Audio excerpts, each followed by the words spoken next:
Kita beralih ke informasi luar negeri. Pemerintah Israel kemarin mendukung kesepakatan gencatan senjata selama 4 hari dengan kelompok Hamas untuk membebaskan 50 perempuan dan anak-anak yang disandera di Gaza maupun 150 perempuan dan anak-anak Palestina yang ditahan di penjara-penjara Israel. Kesepakatan gencatan senjata itu juga membuat ratusan truk bantuan kemanusiaan, medis dan bahan bakar boleh memasuki seluruh wilayah jalur Gaza.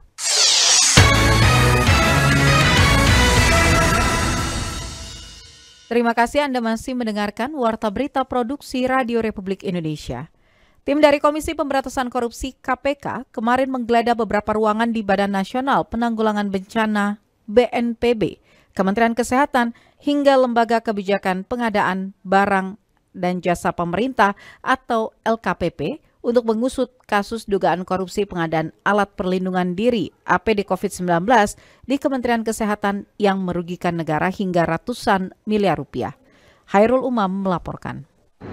Terkait dengan kegiatan penyidikan dugaan korupsi pengadaan alat pelindung diri di Kementerian Kesehatan RI, sebelumnya dalam rangka pengumpulan alat bukti, tim KPK telah melakukan penggeledahan di berbagai lokasi yang berbeda di wilayah. Komisi Pemberantasan Korupsi telah rampung melakukan penggeledahan di sejumlah lokasi untuk mengusut kasus dugaan korupsi pengadaan alat pelindung diri atau APD COVID-19 di Kementerian Kesehatan. Pelaksana tugas juru bicara KPK Ali Fikri mengatakan beberapa lokasi yang digeledah yakni kantor Badan Nasional Penanggulangan Bencana, kantor Pusat Krisis Kesehatan Kemenkes, dan salah satu ruangan di Lembaga Kebijakan Pengadaan Barang dan Jasa Pemerintah. Selain BNPB, Kemenkes, dan LKPP, tim penyidik KPK juga menggeledah rumah para tersangka dalam kasus dugaan korupsi yang merugikan negara ratusan miliar tersebut. Dari penggeledahan ini, tim penyidik menemukan dan mengamankan sejumlah dokumen penting, salah satunya catatan keuangan dan aliran uang ke berbagai pihak.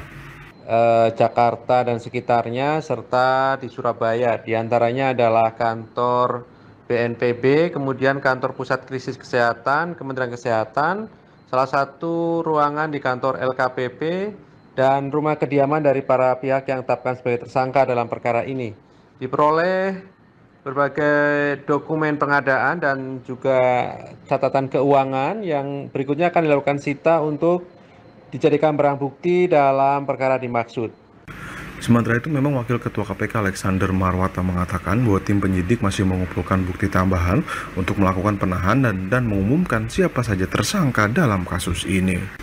Jadi di tahap penyidikan itu kan kita berusaha untuk melengkapi alat bukti, ya, supaya terang benderang, alat buktinya kuat, sehingga ketika kita memutuskan untuk ya itu tadi menahan yang bersangkutan itu cukup kuat. Kita umum tersangka, ini kan keluarganya, anaknya, istrinya, dan lainnya kan terbelenggu juga kan. Padahal untuk tindakan penahanan dan pelimpahan perkaranya ke pengadilan itu masih butuh waktu yang lama. Nah, kita akan memberikan kepastian pada setiap tersangka ya sekarang ini, yaitu tadi kita akan umumkan pada saat kita akan melakukan penahanan. Selanjutnya, memang berbagai barang bukti itu disita untuk dianalisis tim penyidik. Ali memastikan berbagai barang bukti yang disita akan dikonfirmasi kepada para tersangka dan saat ini masih dalam proses pemeriksaan.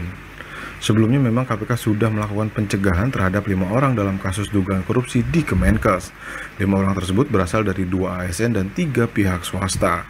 Pencegahan juga dilakukan selama 6 bulan pertama dan dapat diperpanjang. Dalam kasus ini memang KPK sudah menaikkan kasus ini ke tahap penyidikan.